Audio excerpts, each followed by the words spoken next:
I thought I knew why I lost this match. I was playing one of the top senior players in the country. He was faster, more experienced, and quite simply, a much better tennis player than me. But that wasn't really the question I wanted answered. I wanted to know, what was I doing that was making it even easier for him to beat me? Because if you're over 50 and still serious about improving, that's the stuff we can do something about. Before I ever sat down with Craig O'Shaughnessy to analyze this match, I had Ryan Reidy go through it point by point.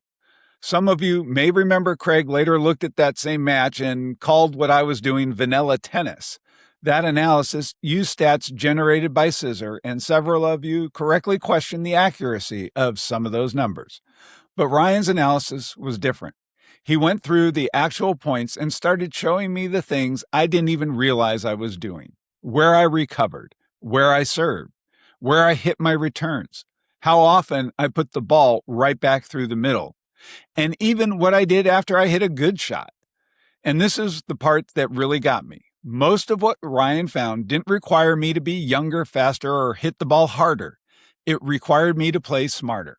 That's exactly what I'm trying to learn on this journey, and it's what I wanted to share with you in this match analysis. Because if you're a competitive player over 50 who's still serious about getting better, I think you're going to see some things in my match that you're probably doing too. Now let's get into it. So I was actually, it kind of inspired me because I said, okay, I just need to work on a few things like being where I should be and Sure. and strategy and things like that, and having some plays I can get competitive with these guys. So I thought you did extremely well against him. I mean, I looked him up and he has a very impressive record about him, and this article after article after article written on the internet about him. Seems like he's had like a top 8 in the world ranking, at certain age groups, a national champion. So the guy obviously is.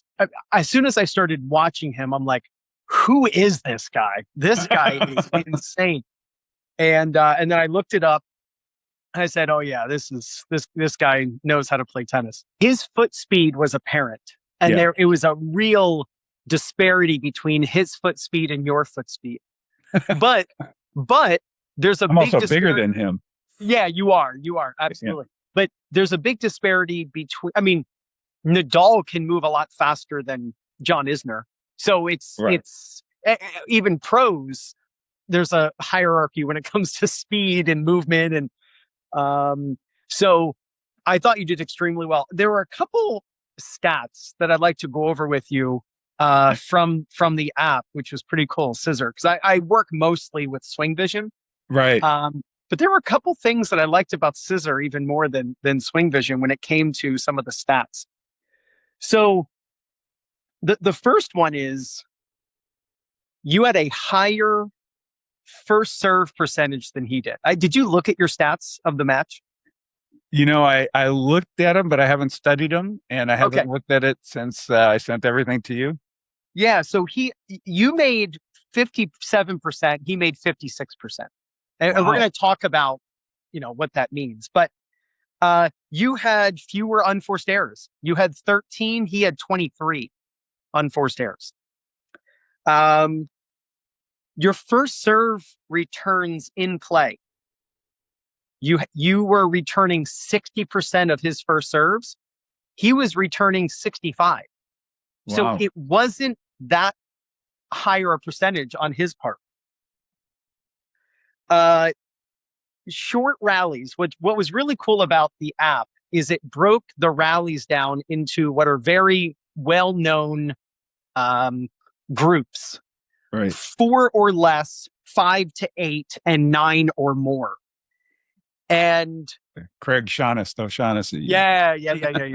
And it was funny. He won basically 60 to 40% of the short points, but he won 95% of the points that were 5 through 8. Hey, but you won 100% of the points that were 9 or over. So But What there do was we only have? one. There was One of only those? one of those. Yeah. All right. So let's go to the points. I was so excited to Gee, how much of the game is mental? point number one. All right. Recover faster to middle. Bill hit behind you, the 2-1 strategy. So when you are returning serve and you need to go to the middle, you need to get established. This is one thing I noticed is you took too long to get to the middle, and Right, then you're still moving this way, and then he can hit behind you. right. So this is what's called the 2-1 strategy. The 2-1 strategy is hitting 2 shots into one corner so that you can hit 1 shot into the next corner.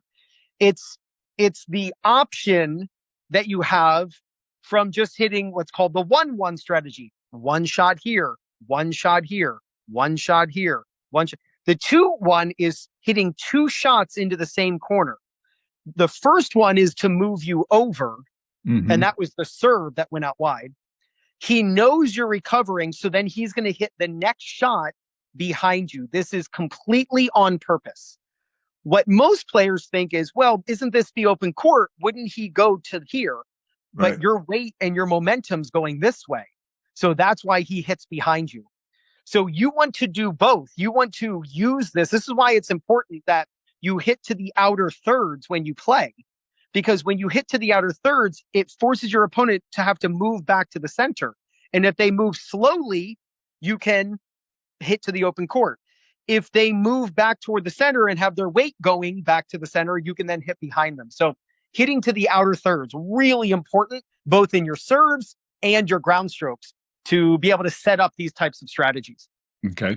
So you're going to have to work on, when you work on your return to serve, hitting the return, and then you can see you kind of jog back slowly, waiting to see where, and then as he's hitting, watch as he's hitting, look at your weight going left.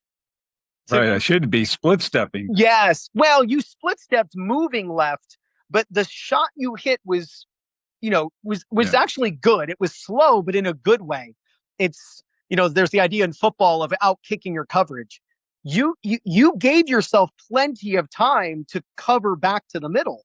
You actually just took your sweet old time, and that's why you were still moving this way, and he actually used that against you and hit behind you. So right off the bat, when I saw this point, I said, he hit behind you. The lower level players always hit into the open court. Higher level players hit to where you used to be, which is the opposite of where you're currently moving. So now we're going to go to point number 2. So notice where his serve lands. He serves out wide. Right. And you're moving off the court. So now you're basically outside of the doubles line. Right. And now you've got to recover back to the middle. Now, here's the thing. Already in your brain, you know that he's hit behind you. So now you're over here going, wait a minute. He's going to hit behind me again, possibly. So now you can't trust your eyes because you know that he didn't hit into the open court before. And what does he do? He hits into the open court. And so now, just by establishing the 2-1 strategy, now he uses the 1-1 strategy, 1-to-1 corner, 1 in the next corner. You get that ball back, but then he hits it into the open court, which again is the 1-1. He's just hitting into the open court, and you're just scrambling. Again, this all comes off the serve. His serve was out wide. That moved you over. Then he could hit into the open court. You go scrambling, you hit it back, and then he hits into the open court. It all stemmed from that serve, which is why it's so important that we get you serving like this. Make sense? Yeah. Yeah. Yeah. If you have a really fast serve and you can hit it hard at the body, then Brent's tactic is perfect. But your serve wasn't hurting him, so he could just move out of the way and blast and do whatever he did. So actually, the better choice was to go for a slightly lower percentage of your first serves in and to hurt him with the ones that you actually made. Okay, now here's what's so cool. So the first point, he serves slightly out wide. Second point, he serves really out wide. So watch where he serves here. He serves right to your body. So this is all intentional. He wasn't trying out wide and then he accidentally hits to your body. He's constantly going to be serving to your body, to the tee, out wide, to the body. I'm sorry, to the tee, at the body, to not allow you to get comfortable, which I'm sure you felt. You could feel that you were not comfortable throughout that. So here he serves right at your body. You can see you're trying to move out of the way of that ball. That's what forced you to hit the ball down the middle. And then he hits a deep shot. I think it was out, and then you win. All right. So let's go to, but he's going to win that point more often than he loses. Right. Corner to corner shots. And then I wrote, it wears you down physically and mentally. So let's see his serve. He goes right at your body again. And then he's going open court. Again, you're moving back, not sure, is he going to hit behind me or is he going to hit into the open court? Right. The reason you're over here is you're trying to keep your momentum going this way while still being over here. That's kind of the best of both worlds, right? You can stay if he goes this way, or you can go if he hits over here. If he's the type who just consistently goes down the middle, then you can just go to the middle and everything's fine. But because he's such a corner player and hits to the sidelines, that's when you can't be super confident. And that's where he gets you moving. And you're just moving. You're constantly moving left and right. And then there, you just look exhausted. And I think that's like, early on in the match. Yeah. And it's just, you can just tell, wow, he just goes for the throat. This is the idea of being really good at the 0 to 4. You could say 1. The 0 is a double fault, but the 1 to 4. You want to be really good at the 1 to 4 points. So this is called first strike tennis. Okay. And that your serve sets up your second shot. I've done drills with juniors, and I've said to them, you get a bunch of 12-year-olds, 13-year-olds, 14-year-olds out on the courts, and you all yell out to them over the 6 or 7 courts. You say, okay, if the point gets to 8 shots, you must replay the point. Now, people hear that, right? And they go, oh, 8 shots. Oh, yeah. Oh, I can win the point in 8 shots. And you have to say, Billy, you're only half of those. You only get 4. Right. And in volleyball, if you just think about it, volleyball is 3. It's all you get, bump, set, spike. And so you get one more, and you think of volleyball is like, you get the ball and it's done, like bump, set, spike, and it's over. Like you're trying to, you only get the ball for a short amount of time. What happens is when you tell juniors, you only, if you get 7 shots or less to win the point, and if it's 8 or more, they're astonished by how short that actually is. And they realize, wow, I can't waste my first 2 shots. Because if I waste my first 2 shots and just put the ball in play and then put the ball in play again, now you got to go bump, set, spike. But that's 5 shots, 2 and then 3. Now they've used up 5 shots and you go, nope, you won the point on the 9th shot. You got to replay it.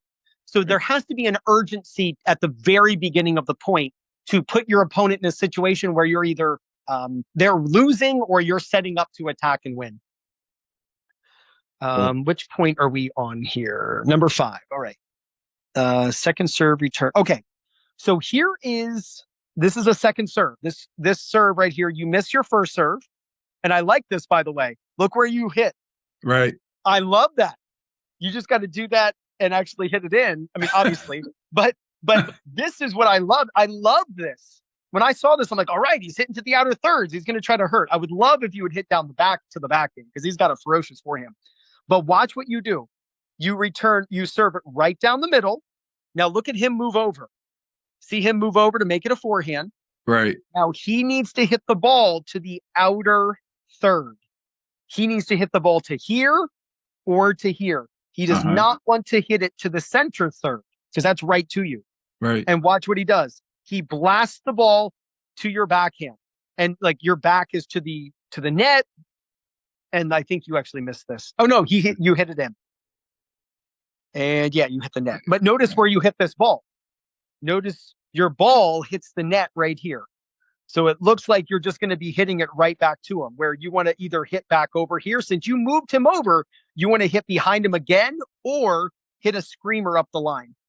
And this is really, we can use what we're learning from Bill here and there's no better example of what you should be doing and copying to beat your opponents than Bill, and which is so cool that you sent me this video and you have the chance to play him. We want to copy what he's doing, and it's right. The proof is in the pudding. We're watching him do what he does. Mm-hmm.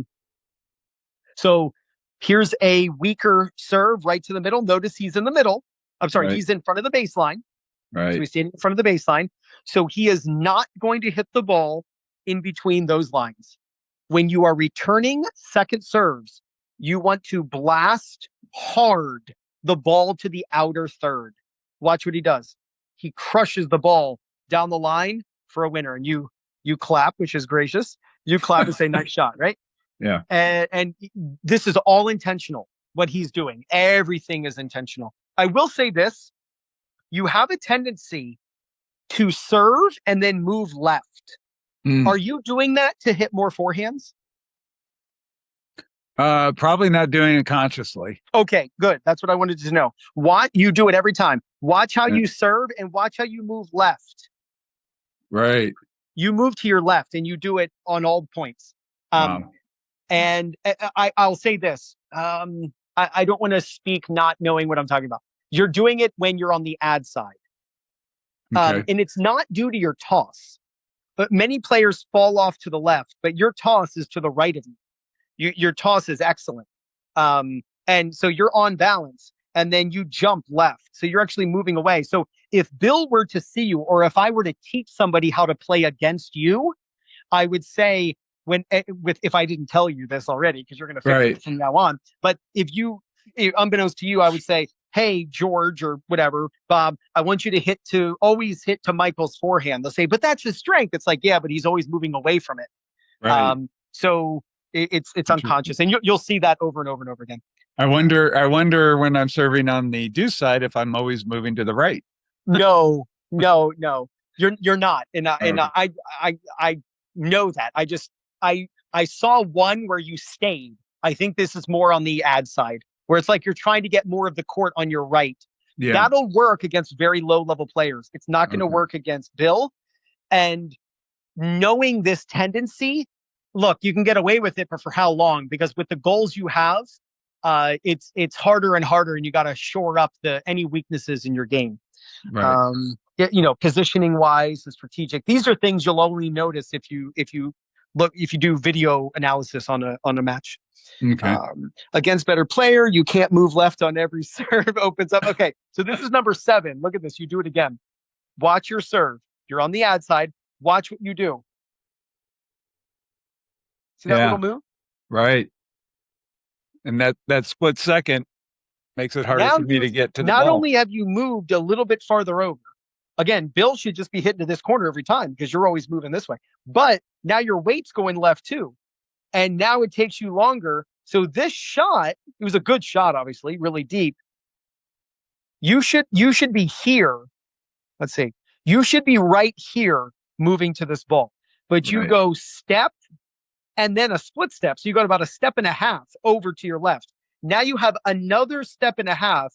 And right here, you're back to where you could have been when you started. And you would have been more on balance getting to this ball. You could have put a little more on this shot. Now notice which way you're moving. You're moving this way. Right. I believe this is the one he goes like this. He hits behind you. Yep. He uses your movement against you and hits into the open court. If he would have missed wide, I would have been just as impressed with the shot that he hit. So go ahead. Is he looking at me, or is he looking at the ball and just instinctively? Yeah, it's not instinctive. It used to not be instinctive, but now it is instinctive. Okay. So it's like driving a car. It's like, oh, you do that naturally. Well, not when I was 3. I couldn't drive a car when I was 3 years old. Like all the things we do instinctively as a driver. Right. It's no different. It's you have to be taught. It's like, oh, you're going to make a left turn. So you get tighter to the center line. So cars behind you can go around you, Unconscious competence. You do it unconsciously now, but you used to not.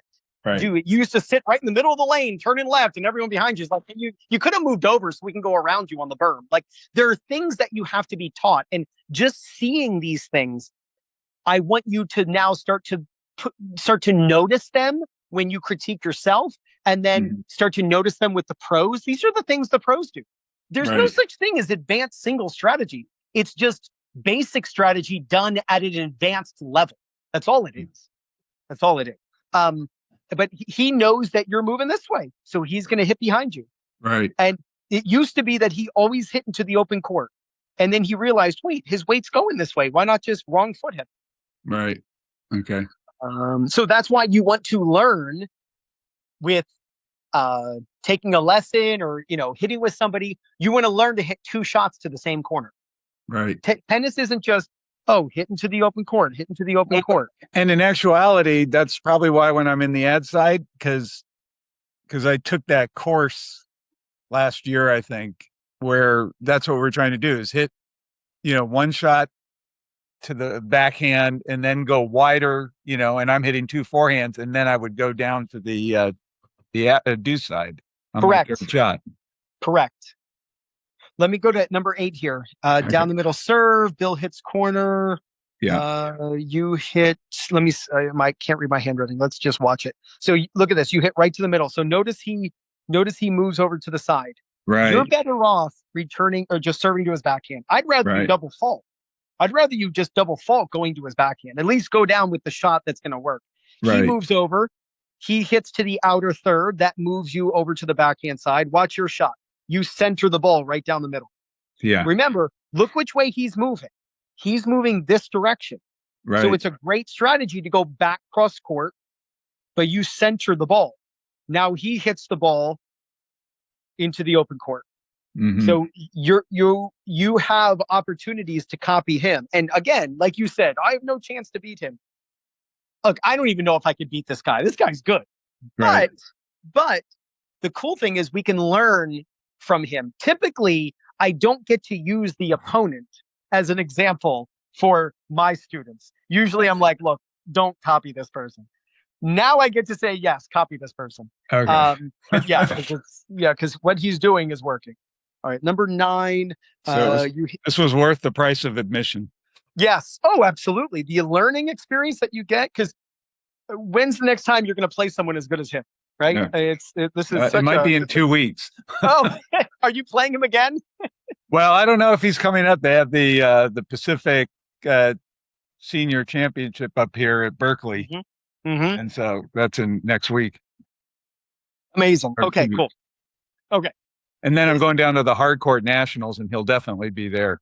In June. Is there such thing as the Berkeley Tennis Club? Yeah, that's where I'm playing on the 18th. Okay, are you a member there? No, I wish I was. Okay, the Berkeley Tennis Club, the woman I just taught last night, I've given her, probably 12 lessons. She's a member there at the Berkeley Tennis Club. Yeah.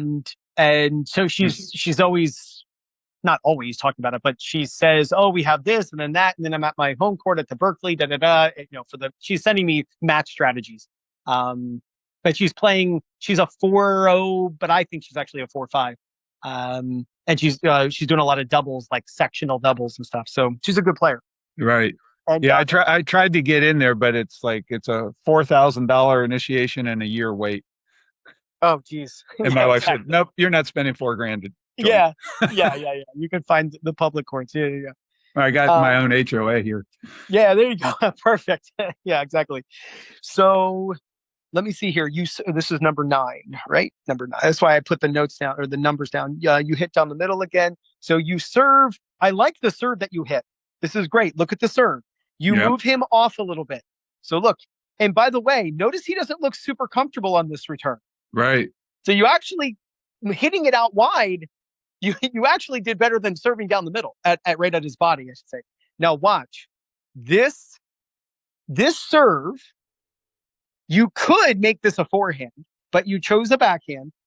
But this is where you're either going to purposely hit behind him because he's moving this way, or you've got to hit it way over there. And you hit it right down the middle. And I know you miss, but Even Right. if you make that ball over the net, the chances of winning go way down. Right. When you hit out wide, you either got to hit into the open court, which is called 1-1, or use the serve to be as the first shot of a 2-1, where you hit the Right. serve and then the next shot behind him. All right, number 10. I was just being way too conservative. Way too conservative, but that's fine. Look, you're seeing what doesn't work and what does work. Right. And that's the best of both worlds. So this is great.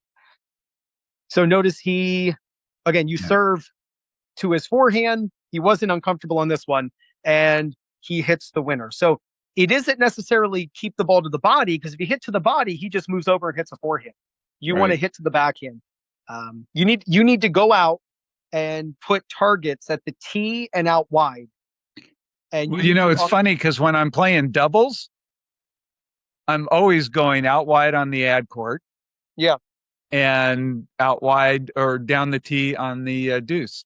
So you obviously have these serves. So we're going to use that same shot. So that's exciting news. So you should be excited about that, And as a matter of fact, I was playing this guy who he petitioned to be a 4-0. He's a 4-5. Yeah. We were playing him doubles, and he was playing the ad, and I kept going to his backhand the whole time, and he couldn't get one serve back. Yep. This game is physical and mental. Yeah. And the mental, there's no excuse. Right? I don't think there's no guarantee that Roger Federer has a higher IQ than you or Nadal, or who says Djokovic is smarter than you? This is everyone should be smart. That's just mental. Anybody can do that. It's the physical part that we all wish we had. But the mentality it's anybody can learn this. So this is why you want to go comb through video footage. He hits the ball to the outer third for the winner. All right, number 11, give yourself time to recover. You outkicked your coverage. All right, what shot were you trying to hit? So he hits the ball. Now, notice something here. He serves. It looks like he served out wide. Maybe that was just a ground stroke. I forget. But he hits the ball to your backhand side. He moves around it, and he does it again. That establishes a pattern. So now you're thinking, okay, where's he going? Now he hits hard to the forehand.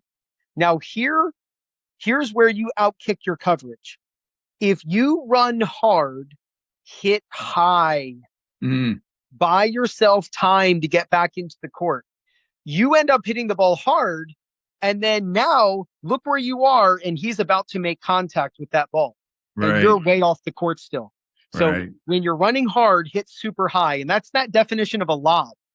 People don't think of hitting lobs because they think, well, my opponent's not at the net, because they think a lob is a ball that goes over someone's head.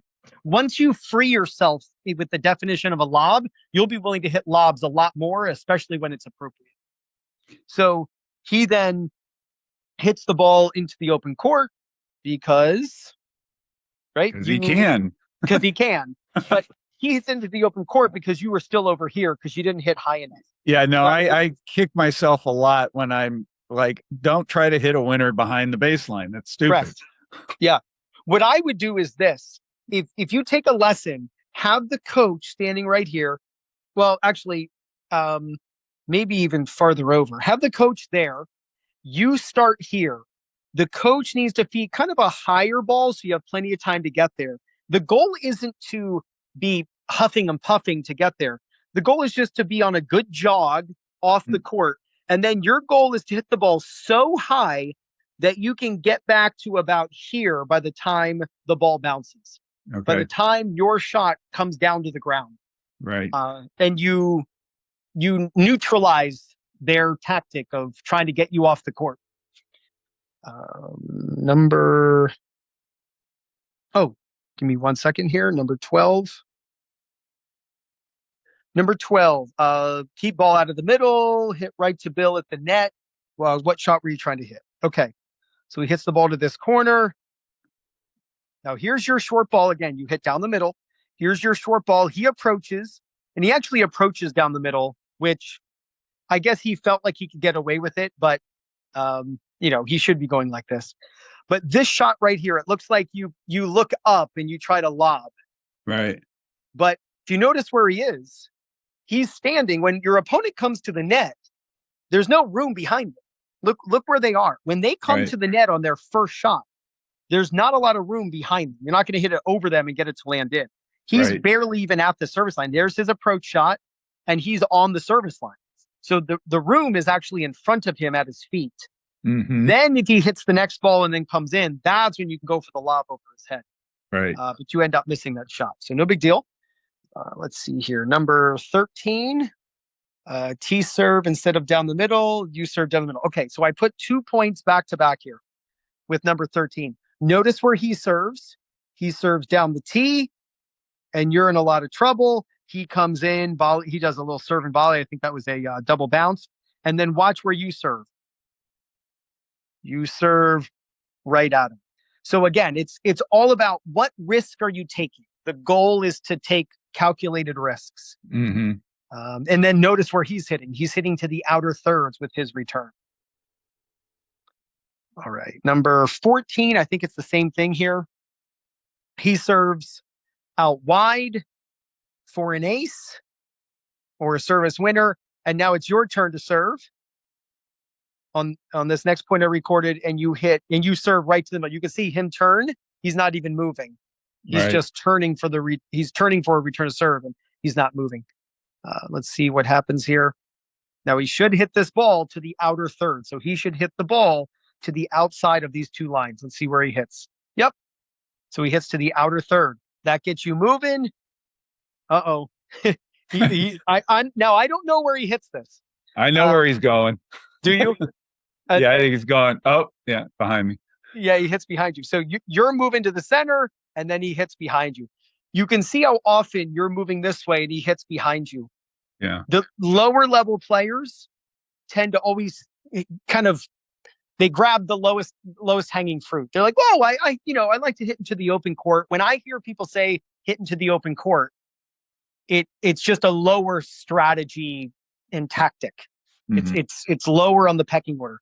Hitting behind the opponent, what appears to not be the open court, is actually the higher level shot. Number 15. So I like this serve. You're going down the tee on this one. Awesome. Again, I'd love to see some backhand serves. So let's see here. So he hits off to the corner again. This is what you're doing. When you play someone and you're this player, right? So when you're the better player, Mm-hmm. this is how you have to play, what we're going over. You want to learn how to play like Bill. Now, he kept the ball to the outer third, and now watch. He does the same thing. He keeps using this 2-1 strategy. And the reason it's called 2-1 is you go here, you go here. If your opponent gets it back, that's when you kill the point and you go into the open court, because Right. your opponent is still way over here now. They're so off balance that they're kind of just still over there. And that's when you go 2 to 1 corner. But he's winning the point just off his second. There is no need right now for the third shot. Right. And number 16. All right, this is where you hit an amazing shot.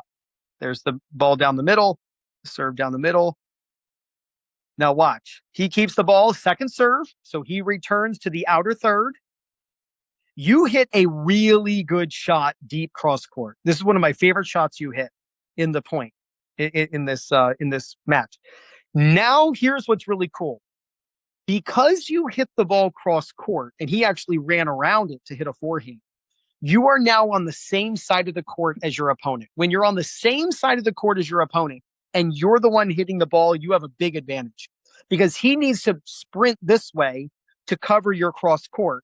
But if you want to go down the line behind him, you can. Now you're behind the baseline, so I wouldn't recommend hitting down the line. So the cross court is the safer shot. And that's what you do.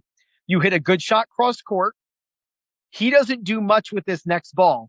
And now you blast this ball up the line. Now, all I want to do is show you what he looks like. Look how good your shot is. Look at him sprinting to get this shot. See that? Mm. Watch what you look like. You hit the ball and then you put your arms down. You're like, oh, I got this. And then you go, oh my gosh, he got the ball back. And then that's when, you kind of put your head down. You're like, oh, now here's the interesting thing. Watch how you shadow swing a backhand. You're like, oh, I missed my backhand. Had nothing to do with the backhand. Here's the idea. When you hit a really good shot into the corner, I mean, let's be honest. The reason you hit this shot hard into the corner was to hurt him. Well, in boxing, when you clip the guy in the jaw and you hurt them, you attack and you make the ref separate you and wave and say, nope, fight's over. You have to attack and you have to advance. You put your guard down and you said, oh, are you okay? Do you need time to relax and to recover?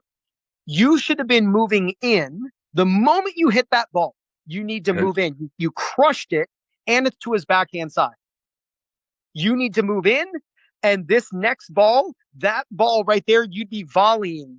And then you volley into the open court. Or since he's moving this way, you can volley behind him. But because you stayed back, you gave him time to recover.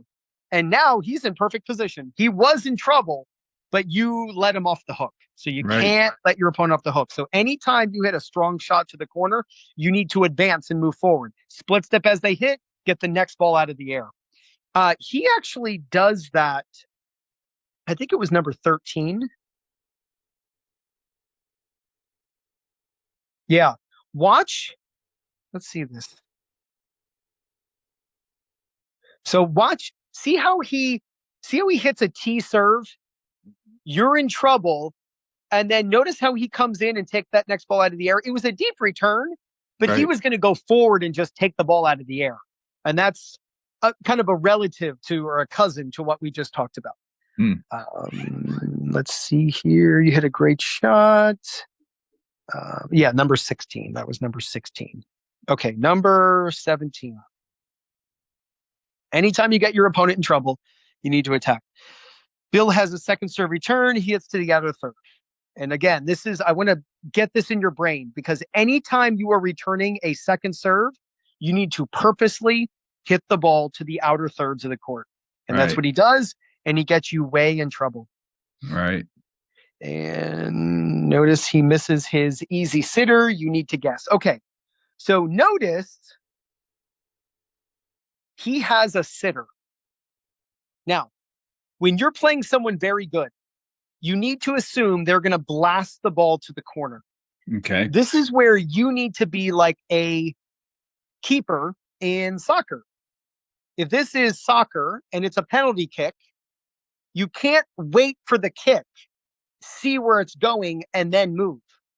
Okay. You have to move before they ever kick and hope that you guessed in order to block the ball. It's the exact same thing. Notice how you're standing still as he hits this ball. You're not moving. Realize he's going to hit the ball so hard that you don't even have to move. If you're not going to move, there's no need to move. It's a winner or an error. Now he ends up missing this shot, but you're still where, notice where you are. You're still where you were, and the ball's already bounced.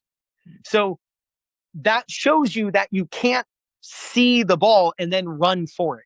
Right. So what you need to do is start moving before your opponent hits the ball.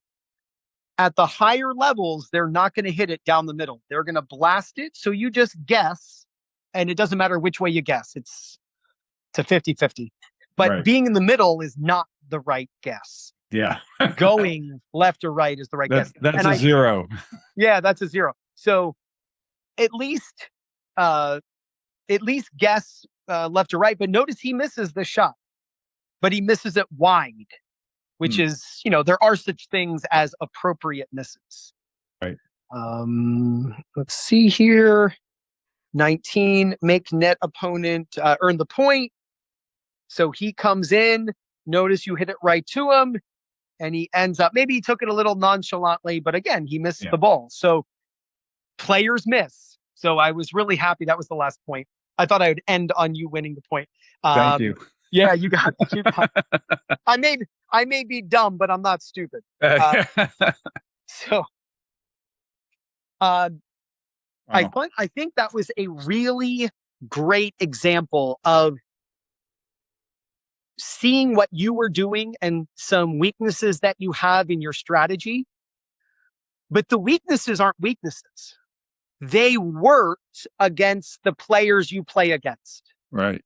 But to be honest, there are numbers between 1 and 10 or 5 and 10. If you're a 5 and Bill's a 10, there are 6s and 7s. So if you play someone who you consistently, Bill, you're going to lose 1 and 1, 1 and 2, especially with kind of understanding what we just talked about. I think if you played him, you would easily win an extra game. He won 59 points. You won 31. I'm sorry. Yeah, I think it was 59 to 31. So that's basically he won 65% of the points. So I think if you were to play him, I think you could win an extra 4 points, 5 points, and move it so that he wins 60% of the points.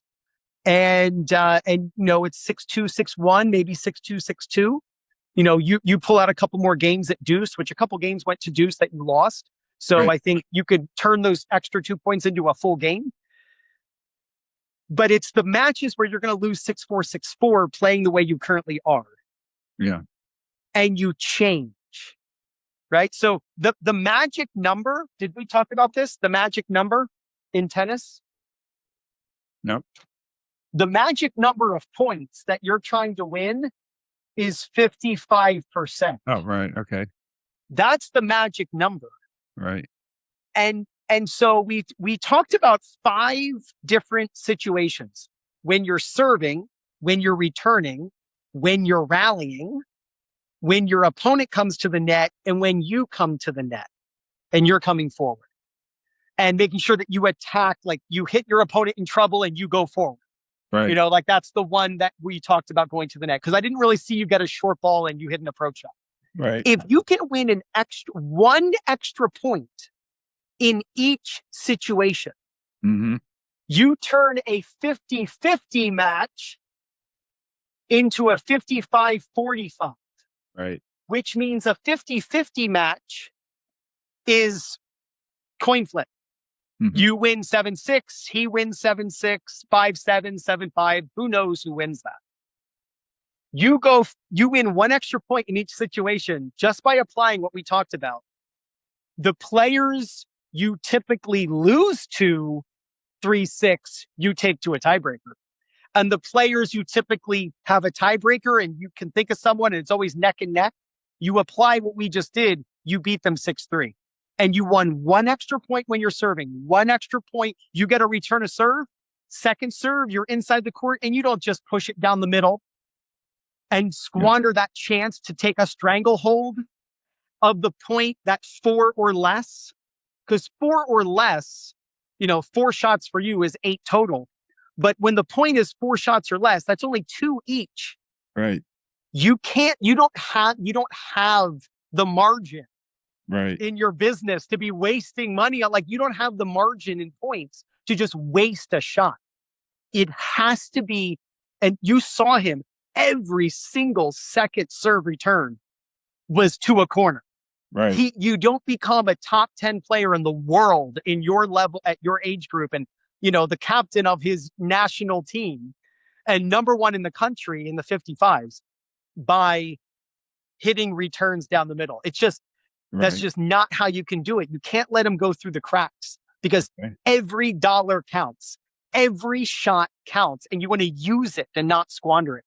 So this is what we're trying to do. We're trying to win 55% of the points. Or if you're typically the person who is winning 45, getting it to 50 is the improvement. And that's what I was saying. If you typically lose to someone 6-3, 6-3, now all of a sudden you have a chance of tying it up. So